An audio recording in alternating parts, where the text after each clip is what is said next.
GNR భక్తి ఛానల్కు స్వాగతం.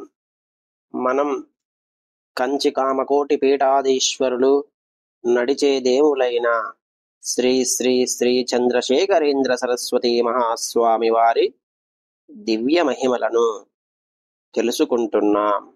గత భాగంలో 63 మంది నాయనార్లలో 4 నాయనార్లు అప్పర్, సుందర్, జ్ఞాన సంబంధర్, మాణిక్యవాచకర్ వీళ్ళు సుప్రసిద్ధులని, అందులో ఒకరైన మాణిక్యవాచకర్ మోగపిల్ల అయిన సింహల రాజకుమార్తెకి చిదంబరం నటరాజస్వామి సాక్షిగా మాటలు తెప్పించారు. మాణిక్యవాచకర్ బౌద్ధ మతావలంబకుడైన ఆ రాజును చిట్ట చివరిది నిర్వాణము శూన్యత్వము కాదని ఒప్పించగలిగాడు. ఆయన దీన్ని విభూతి సాయంతో ప్రత్యక్షంగా నిరూపించి చూపించాడు. ఏదైనా వస్తువు అగ్ని చేతి దహింపబడినప్పుడు అది మాడిపోతుంది. ఆ మిగిలిన నల్లని పదార్థాన్ని మరలా అగ్నిలో కాల్చితే తెల్లని బూడిద వస్తుంది. తెల్లని బూడిదను ఎన్ని మార్లు కాల్చినా అది తెల్లగానే ఉంటుంది. అది తన స్వరూపమును కోల్పోదు. కాబట్టి తెల్లనిది శాశ్వతమైనది, నల్లనిది దాని సామీప్యమునున్నది. భౌతిక ప్రపంచంలోని ఈ విభూతి ఆధ్యాత్మిక ప్రపంచంలోని శివుడే. ఆ సత్యాన్ని తెలుసుకోవడానికే మనం శరీరమునకు విభూతి పూసుకుంటాము. భస్మధారణ వల్ల ఈ ప్రాపంచికము అంతా చివరికి బూడిద అవుతుందని, ఆ బూడిదే సత్యమని తెలియజేయబడుతున్నది. ఈ ప్రపంచంలో శాశ్వతమైనది, చివరికి మిగిలేది విభూతి మాత్రమే అని మహాస్వామి వారు చెబితే మనం తెలుసుకున్నాం. ఈరోజు మహాస్వామి వారి మరొక దివ్య మహత్యాన్ని తెలుసుకుందాం. మహాస్వామి వారి మరెన్నో దివ్య మహత్యాల కోసం జిఎన్ఆర్ భక్తి ఛానల్ను సబ్స్క్రైబ్ చేయండి. చేసిన వారు లైక్ చేసి షేర్ చేయండి. తప్పకుండా కామెంట్ చేయండి. శ్రీ మహాగణాధిపతయే నమః. శ్రీ గురుభ్యో నమః. శివాయ గురవే నమః. హర హర శంకర జయ జయ శంకర. కంచి శంకర కామాక్షి శంకర. కంచి పరమాచార్య మహిమలు. అద్వైత సాధన. శాస్త్రంలో గురువుని ఎల్లప్పుడూ అనుభవి అంటే పరమ సత్యాన్ని తెలుసుకున్నవాడు అని ఘోషిస్తాయి.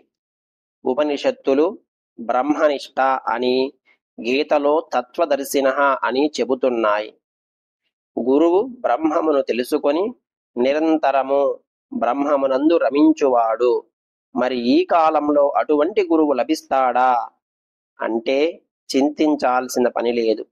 మీరు నిజంగా ఆర్తితో అటువంటి ఒక ముముక్షువు కోసం పరితపిస్తున్నట్టయితే భగవంతుడే అటువంటి గురువుని మీకు చూపిస్తాడు.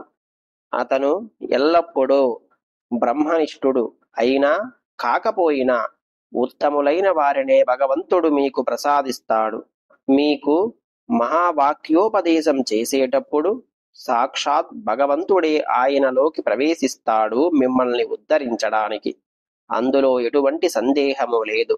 శిష్యుడు ఎలాగైతే ఈ కాలంలో అనుభవి అయిన గురువు కోసం పరితపిస్తుంటాడో, ఈశ్వరుడు కూడా అటువంటి ఆర్తి కలిగిన విముక్షువును మీ వద్దకు పంపడానికి పరితపిస్తుంటాడు. కాబట్టి అటువంటి ఆర్తి కలిగిన వారిని భగవంతుడు వదిలిపెట్టడు. సశరీరంగా గురువుగా రాకపోయినప్పటికీ ఆ శిష్యుడి అంతరాత్మలో సూక్ష్మ రూపంలో గురువుగా భాసిస్తుంటాడు. కానీ నేను ఇలా చెప్తే ఇప్పుడున్న పరిస్థితుల్లో ప్రజలు ఎలా అన్వయించుకుంటారు అంటే, ప్రతి ఒక్కరికి సశరీరులైన గురువు అవసరం లేదని, సాక్షాత్తు భగవంతుడే వచ్చి మనలో కొలువుండి మనల్ని లోపల నుండి అనుగ్రహిస్తాడని మఠాధిపతి అయిన శంకరాచార్యుల వారే చెప్పారు అని అనుకుంటారు.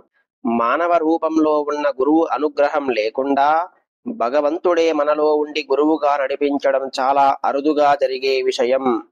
ముముక్షువులైన గురువుల్లో ప్రథమ శ్రేణి వారికే ఆ వెసులుబాటు, లేదా ఏ పూర్వజన్మ పుణ్యకర్మ వల్లనో ప్రారబ్ధ శేషం వల్లనో అతను ముముక్షువు కాకపోయినా భగవంతుడే అతన్ని తన వైపు లాక్కొని అతన్ని కరుణిస్తాడు. కాబట్టి ఇది సామాన్య ధర్మంగా అందరికీ వర్తిస్తుంది అనడం సమంజసం కాదు. మహాస్వామి వారి అనుగ్రహ భాసనం నుండి. హర హర శంకర జయ జయ శంకర, కంచి శంకర కామాక్షి శంకర.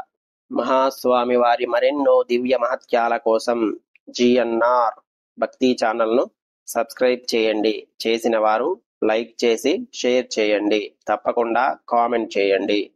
మహాస్వామి వారి మరొక దివ్య మహత్యంతో రేపటి రోజున మళ్ళీ కలుసుకుందాం.